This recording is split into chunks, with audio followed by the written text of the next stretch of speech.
All right, so we'll give this a restart. Sorry for the delay. So now that I've got my screen shared, you'll see MicroStation V8i 6 Series 10 displaying on my desktop, and this is the FileFixer training session, which is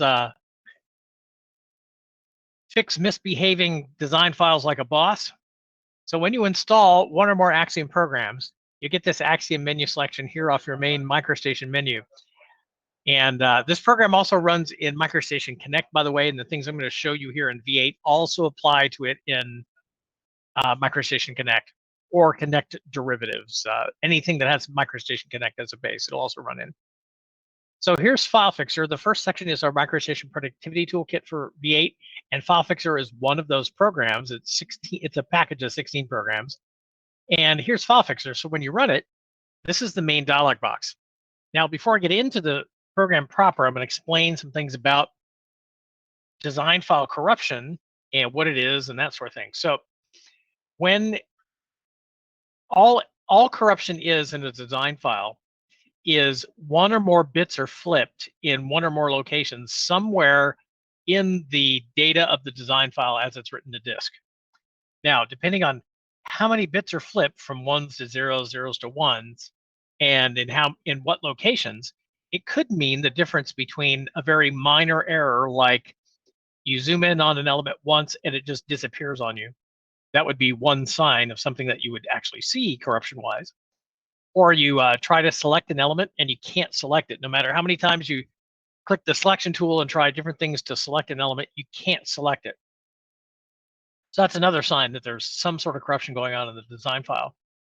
Also, if you delete some elements in one section of a design file, and later when you go back to the design file, you find elements in a completely different unrelated area that are also deleted, that's also a sign that there might be some corruption in the design file.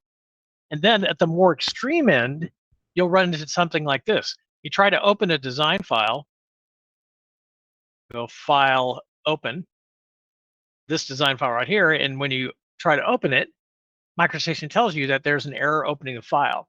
So in this particular case, this particular file has one of the more severe errors of corruption, which I'll explain. So we're dealing right now with the MicroStation V8 file format, and that file format is still the same even when you're talking about the Connect edition of things, except in the Connect edition, when you create a design file, it's going to be 64-bit, as opposed to MicroStation V8i, which is 32-bit as far as the actual block of data that it uses, that it can process and handle at one block at a time. Now, one thing I'm going to explain here is that design file format has been around since V8 came out here back somewhere in the early 2000s, and that design file that design file format, when it comes to how it's written to disk, is very robust. Before that was the first iteration of a design file, or actually probably more like version 3-ish. But that design file is often referred to as the V7 file format because the last version that that file format was created in was MicroStation J, which was version 7 something of MicroStation. Now that file format was what's called linear, meaning the file, when it was written to disk, it was set up so that when you added a new element to the design file, MicroStation looked for the end of the file, which was a marker that was a certain series of bits at the end of the file. And MicroStation needed that to know, okay, I've reached the end of the file, so I can stop searching for elements in the file. I can display the design file. Well, when you add a new element or added a new element in MicroStation J and earlier, it would remove that end of file marker and write the new elements to the quote end of the file as it's written to disk, and then it would rewrite a new end of file marker. So that's the linear file format, and it's called that because linear just means over like a line. So the line gets longer the more you add to it, sort of thing. Now in V8, when they came out with the V8 file format, they changed that to where now the internal guts of a design file in the V8 file format is there's compartments inside that design file. So instead of adding a new element to the end of the file, there's actually a compartment in the V8 design file where when you add like a line, circle, square, arc, whatever the case may be, there's an actual compartment inside the file format itself that gets stuffed into. And that structure is called structured storage or compound document, and it's patterned off of the Microsoft Office file format, which is also a structured storage or compound document format. And when they came out with the V8 file format, you still had the types of corruptions that you could run into in the V7 file format, where, if bits were flipped, you might not be able to select an element, or you couldn't open the file, that sort of thing. In V8, you still have that sort of thing, but with that compartmentalization, that added a layer of complexity, which can also get corrupted. So if that compartmentalization area is corrupted, there could be a ton of good elements still in the file, but because of that corruption, it won't allow you to access any of the data in the file. So it would just be so corrupted that even if there was good elements that you could recover, it just wouldn't allow you to, because of that compartmentalization was not how it should be for MicroStation to recognize and allow you to see the good elements in the file. So FileFixer V8, when it came out, it was the successor to the earlier version of FileFixer V7, and it had to care for that new file format, expanding the block of data that can be read by and handled by MicroStation in one clock tick, which was 16 bits. It's now 32 bits with the V8 file format. And in addition, we also had to care for that compartmentalization. So that's a little rundown of the design files and the design file format. So I'll go back to FileFixer now. And that file I just tried to open, it had that type of corruption in it, where the compartmentalization was corrupted to the point where MicroStation couldn't open the file. And that's one of the more severe errors. But if it had something less than that error, but still fairly severe, you might be able to open it, but then you might have things like MicroStation runs really slow when you try to move around in the design file to pan and dynamically pan and things like that. So there might be other signs that if operating with the file and the elements that something's not quite right, then there's some sort of corruption more than likely going on in that design file. So FileFixer helps you diagnose and also fix corruptions in design file. In most cases, they're going to be hidden, things that you can't see. And just because of the nature of bits being flipped, you're not going to be able to look at a design file and say, oh, that bit's flipped. It's because it's written to disk, you're not going to see it. So the only manifestations that you'll see of some sort of corruption, and in any case, if there are corruptions that you just won't see any manifestation of, is going to be things like you try to select an element and you can't, or you zoom in on an element once it disappears, you pan all the way to the right and the file starts jerking, or it's really slow as far as MicroStation's performance, and you can't open a design file. Things of those natures are what you'll see most commonly. So what I'm going to do is, for that first file that I tried to open here, I'm going to run automatic design file repair mode. These modes, this one we also call panic mode. So the idea is that let's say you work on a design file for 4 hours, you go to lunch, you come back, you try to open it again to continue your work, and MicroStation says error opening file. So in that scenario, and this is from me talking with people that have run into that sort of thing in the past, depending on how your network and your backup systems are set up, I've had some people tell me that if they had to restore a file from the last good backup that they had to handle that sort of corruption where MicroStation couldn't open a file, it might take a week or two to get that file restored. So the designer or engineer would have to go do something else while IT went and found that file and then restored the last good backup of it. In some cases, they were a little quicker. It might be a couple of hours, something like that. So with FileFixer, though, if you have that sort of thing, you can fix it right then. And automatic design file repair mode will fix 90 to 95% of what could go wrong in a design file with the default settings. And the other settings that aren't on by default, they're specialized fixes and they're just not needed all the time. And having them on all the time as a default would just unnecessarily add time to processing where it's just not necessary because they're not common things that are run into all the time. So all I'm going to do is I'm going to grab through the select button that structured storage damaged file. Just navigate out and pick it up here. And then I'll just run FileFixer with its default settings. In fact, I'm going to restore the factory defaults and save my settings. Click Start.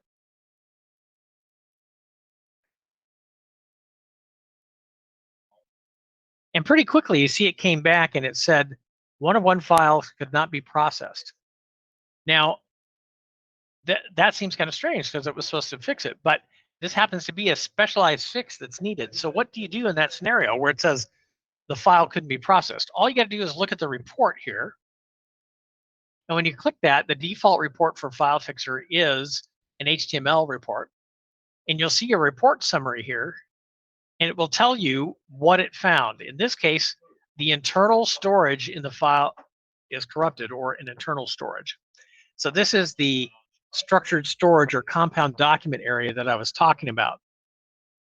And then it gives you an error code here, which is FileFixer's own error code, 899. The error codes run from 000 all the way up to 999, 999 being the most severe form of corruption, 000 being informational, really. And then there's shades between those. So this is a fairly severe error. The text is also red because the red text indicates that it's a future danger problem. And what that means is this, is there's in the error code hierarchy at 400 level errors and higher, in other words, 400 and above, those are considered future danger problems, meaning the more you work with the design file and manipulate its elements, add elements to it, that sort of thing, if there's corruption in the design file, the worse off that corruption can get. To the point where the more you use a file, it could end up where you could end up not being able to open the file again. So that's what this area is. It happens to be one that the more you mess with this file, the worse off the corruption will get. In fact, it's so bad right now, we can't even open the design file. So what do you do with that data? Well, you go back to FileFixer and you open its help file. You go help contents. And this opens up the documentation of FileFixer in Windows help form. We're actually working on getting our documentation turned from this into just straight PDF documents, just so you know. They exist in PDF documents right now, but when you go help contents in the future, it'll just open up the PDF file. So now what you do is you go to search and you type in the error code there, 899, click list topics, and then you're looking for that number at the beginning of a line, which is right here, and you double click that. This will then take you to the page dealing with that specific error, and it'll tell you all about that error code. First, it tells you the cause is that the structured storage framework of this file, this is the compartmentalization I was telling you about, is severely damaged, preventing access to all data in the file. The effect, it tells you MicroStation cannot open the file, which we saw. Then it gives you the solution, which there's two here. One is it tells you where to go in the settings of FileFixer and what to turn on in order to fix that particular problem. It'll also tell you whether this repair setting is on or off by default. This happens to be one of those that I mentioned earlier that's off by default. And so this is one of those specialized fixes that's just not needed all the time.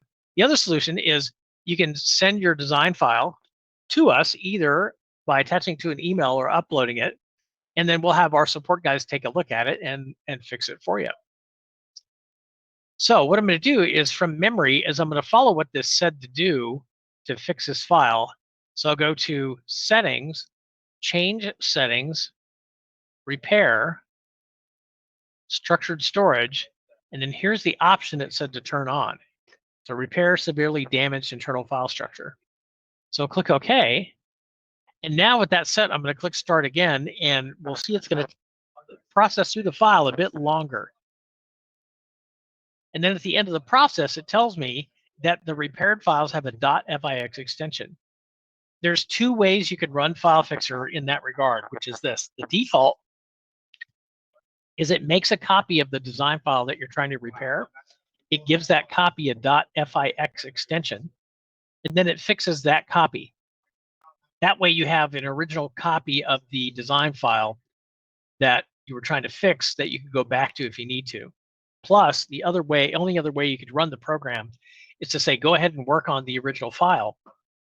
But in that case, it still creates a backup so that if you need to, you can still go back to the original file and go from there. There's no other way to run it. So either way you run it, you still have a copy of the original file that you can go back to. So now that that's done processing, we're going to look at the report first. And now you'll see in the summary area, it's got a couple more things listed here. So the first thing is it found an attribute linkage attached to some element, and that's a 062 error. This is informational mostly. Then it found a Z range is not 0 in a 2D element. Now range is a MicroStation thing. What it is when you draw an element in a design file, if it's a 2D element, MicroStation does a calculation on the element to determine what is the smallest rectangle it can draw around that element that will encompass that particular element. Once it does that calculation, it then stuffs that information into the element information, and it uses that information to determine when a fit is done, how to fit that element into view. And it also determines or helps with things like when an element is part of a group, how to fit the group or a cell for that matter. And there might be other things that that's used for. But those are the three main things it's used for.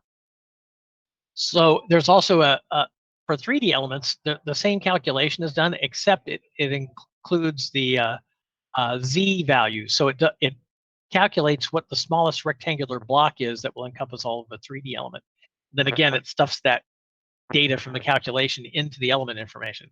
So sometimes in both the 2D and 3D element, that range information can get corrupted. And if so, the way you'll see that it's a problem or that it's corrupted is you try to do a fit on an element or a design file, and then you'll end up seeing just a little dot in a corner of the elements. So it didn't fit the elements property. That's a prime example of a range error. So in this particular case, this was a 2D element that had a value in the Z range, which it shouldn't have because it's a 2D element. So that was corrupted in some fashion. That's also a lower level error, 169. Then we found reference files that were missing. That's more of a manual fix. And then the 899 error, as I explained earlier.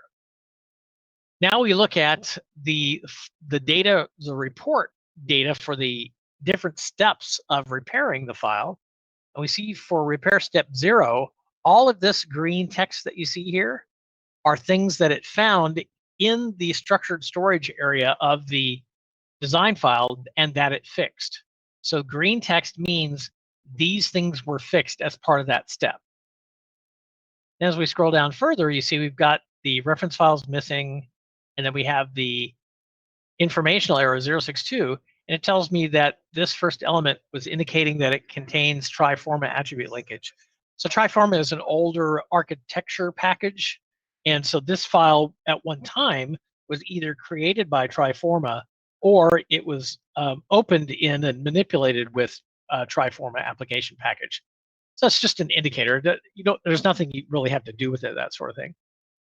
And then found a cell that was 2D that had a non-zero Z range, and so it fixed that.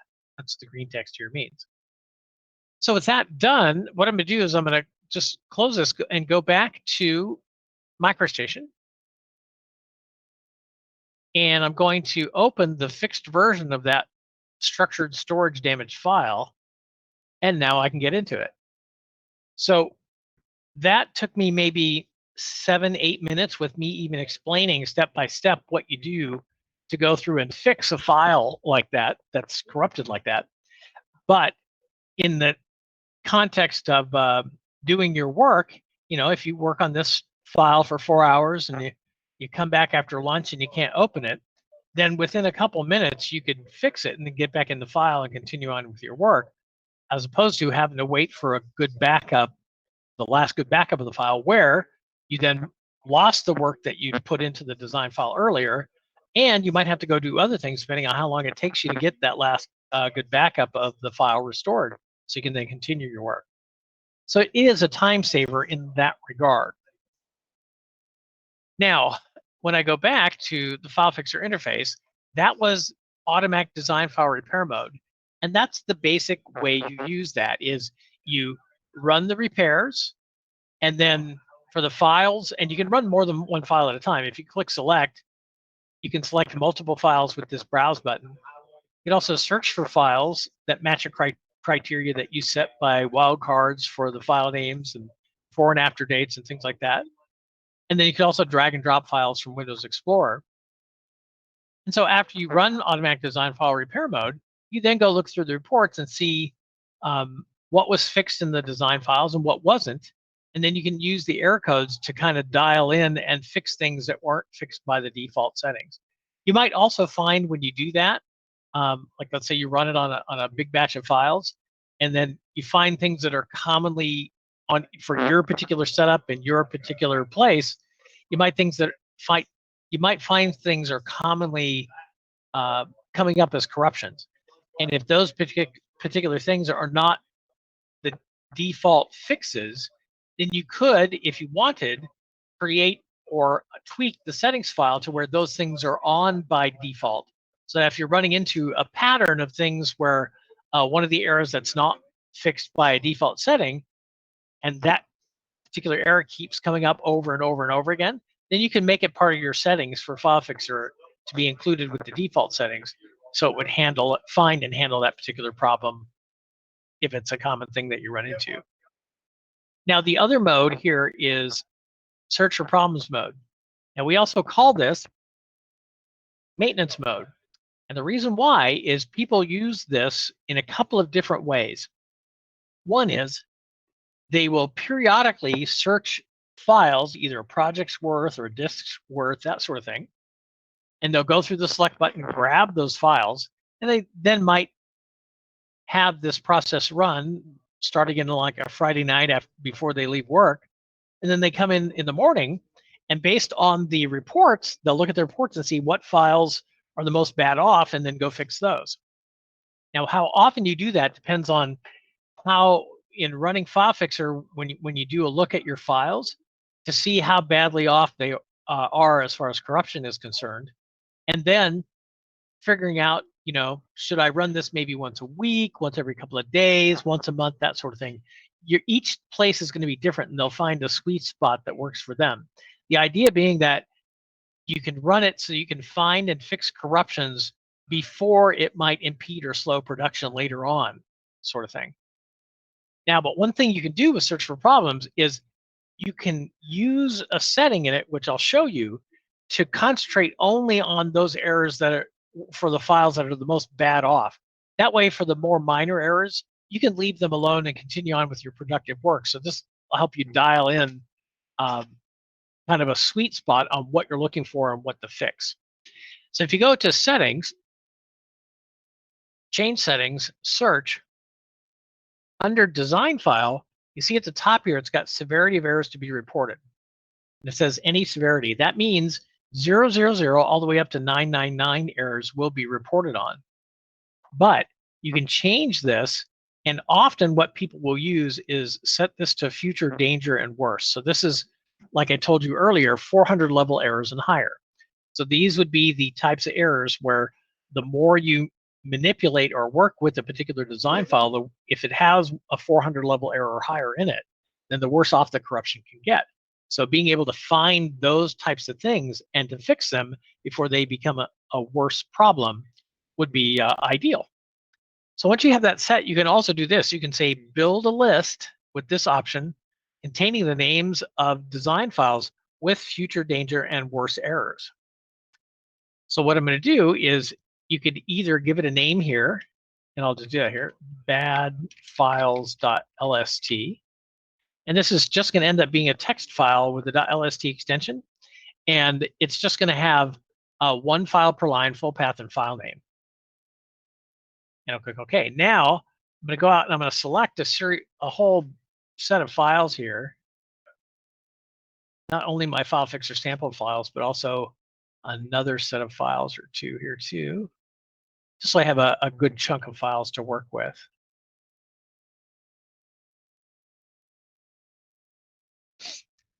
And now I'll say maximum errors per file. The default is 200. You can set this higher if you want to, but 200 should give you a good feel for how bad off the file is. If that doesn't, and you want to see, well, I want to see every error, so you can up that number if you want to. I think it's to 9999. Yeah, so 9,999 errors to be reported. Oh, let me put this back to 200. And now I'll click Start. So again, I'm just searching for problems. This just means this is going to look in the files. It's not going to fix anything. And then using the default settings, except for what level of errors to look for and report on, that's all it's going to do. You see, I got 3 files that are in danger. So 21 of 24 files were processed. 3 files could not be processed. So those 3 files are ones that I have to look into further. Oh, I see a hand raised here. Ashish, I see a hand raised. You have a question. You can type your question in the question and answer area, by the way, Ashish.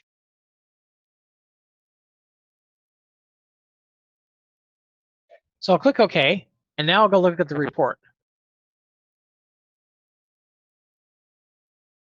So it looks similar to what I showed you before in that there's a 062 error, and there's also multiple master file level numbers.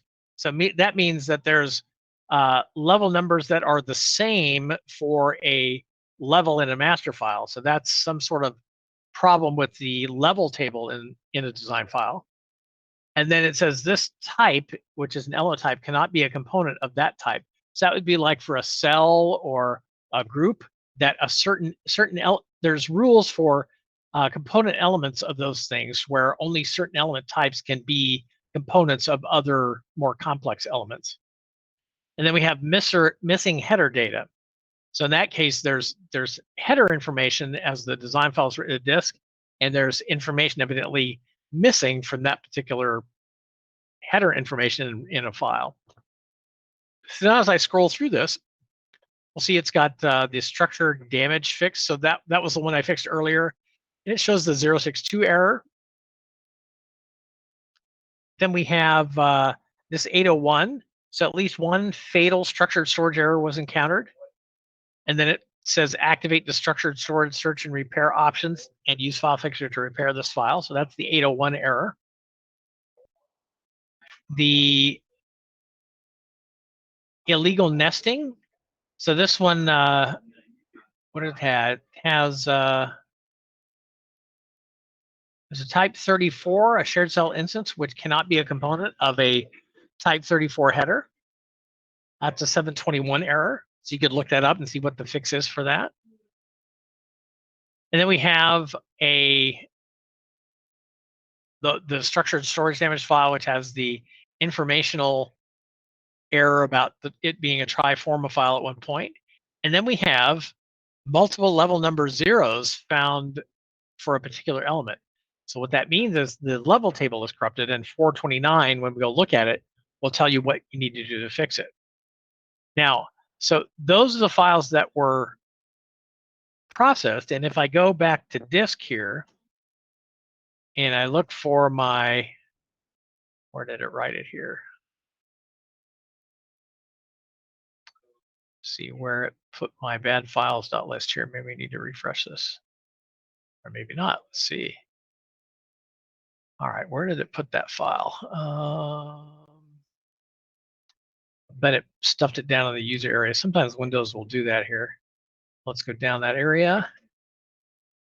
App data, roaming, Axiom, V8, Fixer. Nope, it didn't. Let me go back up here. So placewares, V8. We go to bad files. There we go. Oh, I ended up in the ref. Oh, because that was the last folder I was in. Okay. So we'll open that file. And so there's only 2, the illegal nesting and the border.dgn, that it added to the list. For the files it couldn't process, though, we might have to go back and search a little bit to find the ones that we couldn't. Now, one I know that it couldn't was the structure damage.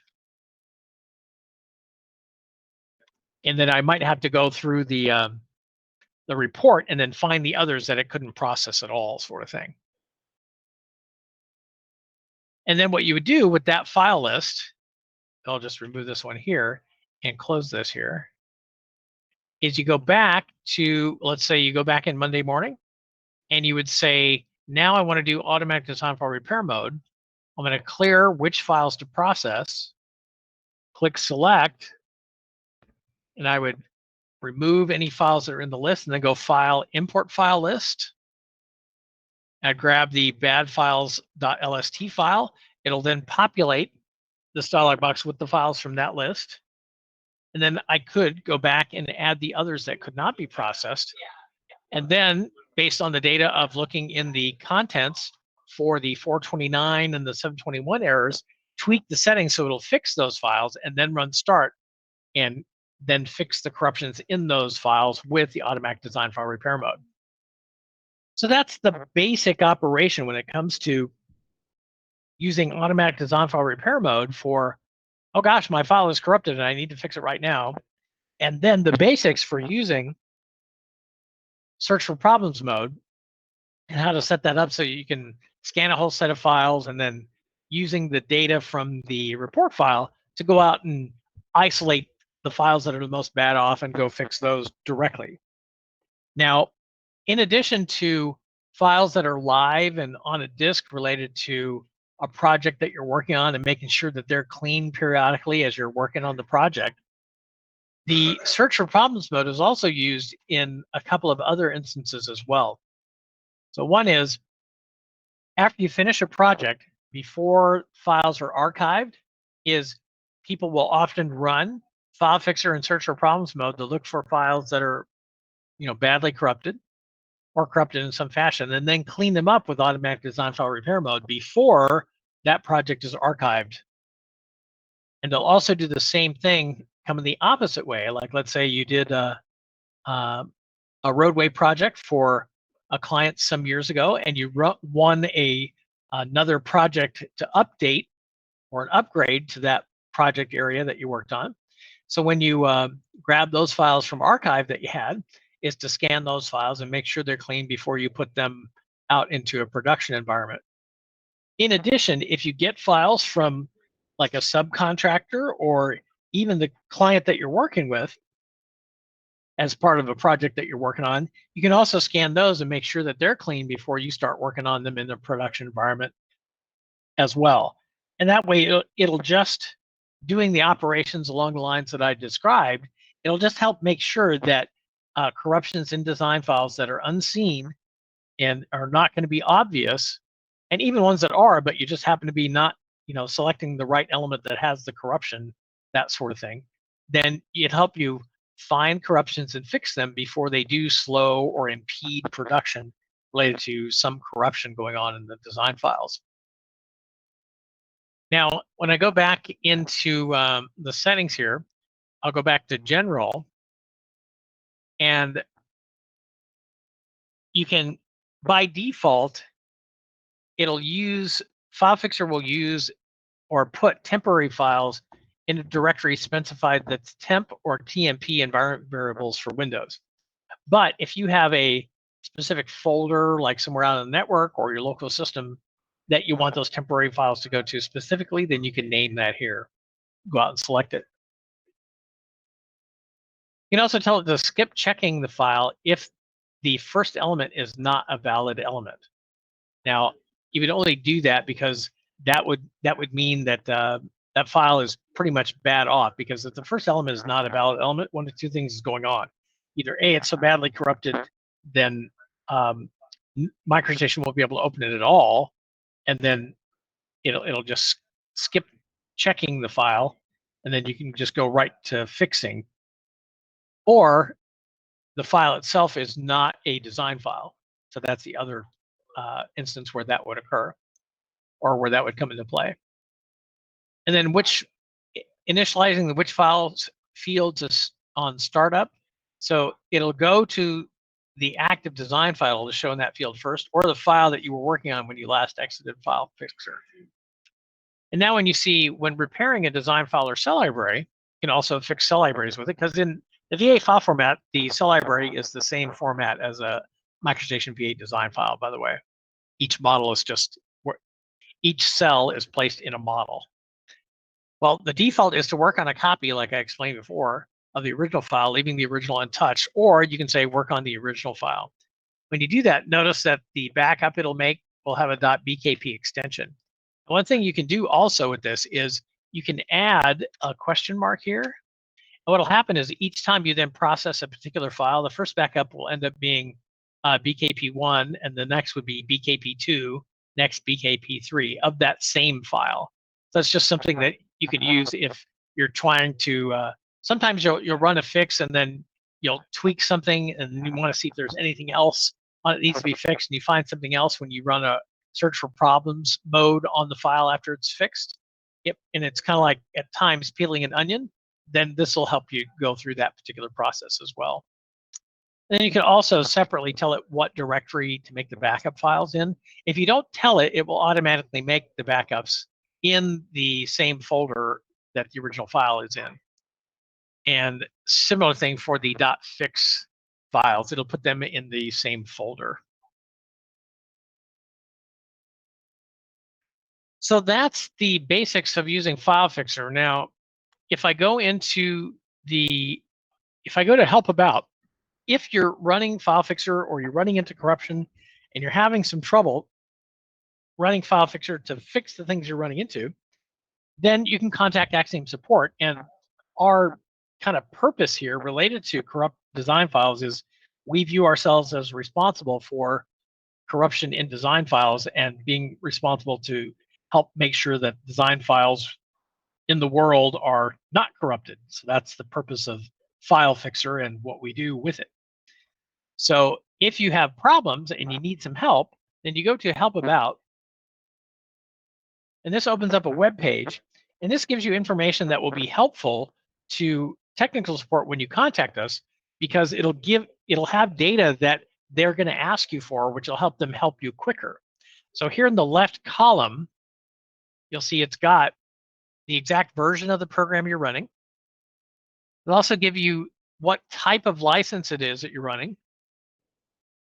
It'll also tell you the expiration date of the license if you have an expiring license. It also gives you the exact build date of the program. And it also gives you the versions of different components. So again, all this data would be helpful when it comes to tech support being able to assist you with some issue that you may be running into with FileFixer. And then on the right, oh, also I forgot the last thing here too, which is it'll tell you exactly where your license file is stored. Now on the right here is our contact information. You can call us at this number. This is our main office number, and ask for support, and you'll get right where you need to go. All of our technical personnel in our technical division, that includes product managers, head of support, and people like myself that also work in the quality assurance division, are available for technical support. So when you call, the likelihood is in our normal business hours and a little bit before, a little bit after our normal business hours usually as well, there'll be a live technical person to assist you. It would be extremely rare if there wasn't a live person to help you when you call. You can also click this knowledge base for tech support, and it'll give you data in the knowledge base that you can search for different things. You can also create a new support ticket with this link here. And also you can email us at support@axiom.com. That also automatically creates a support ticket as well, and all of our technical personnel have access to that ticketing system. And again, just like calling, it means there'll be a live person that'll be looking at and helping you with the ticket almost on an immediate basis. It would be, like I said, extremely rare that wouldn't be the case. Also, you can use that support@axiom.com for the following types of things as well. If there's other things that you're running into in MicroStation or even AutoCAD or even Revit that you want to see if we already have a program, or you'd like to request that we look at developing a program that might help with whatever that workflow issue is that you're running into, then anything along those lines you could use that email address for as well.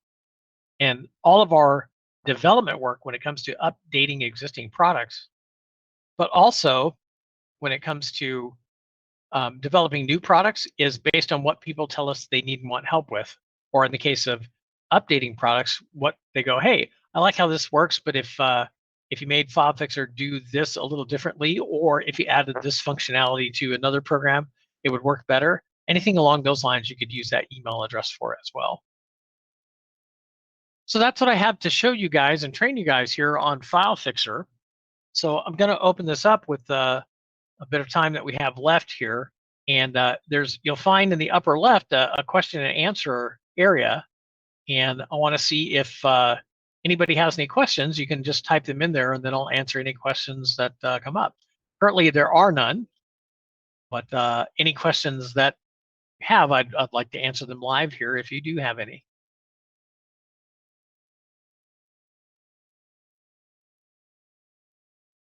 Okay, I see one. Can you make a corrupted file worse using this fixer? The answer is no. And the reason I say that, it's been designed so that it will improve or fix the corrupted design file, and it creates a backup, or it doesn't operate on the original file just in the off chance something goes a little odd. But in my experience of using FileFixer, which I've been using it since it first came out in 1989, it will not make corruption worse. It will improve the file in some fashion as far as finding and fixing corruption. The way it does it, sort of, this is a little bit of background data, is there's certain rules for how elements are supposed to be put together and patterned in a design file. And then beyond that, there's also certain rules for the patterns of how design files are put together with those elements, like header information areas and data about reference files and level tables and things like that.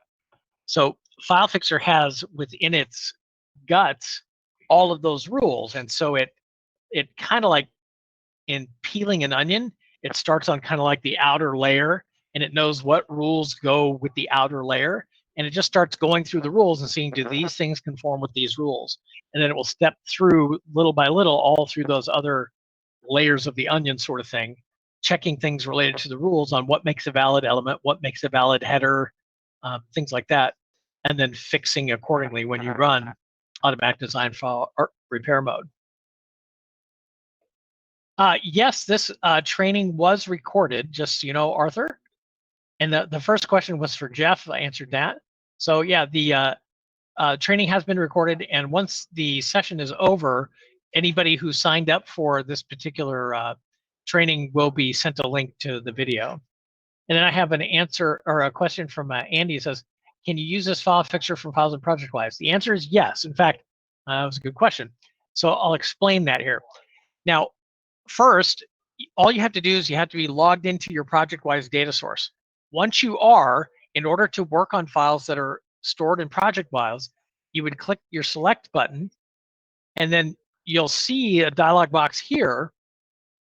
And to the left of this button, you'll see a very similar button, but it'll have a yellow cylinder on it.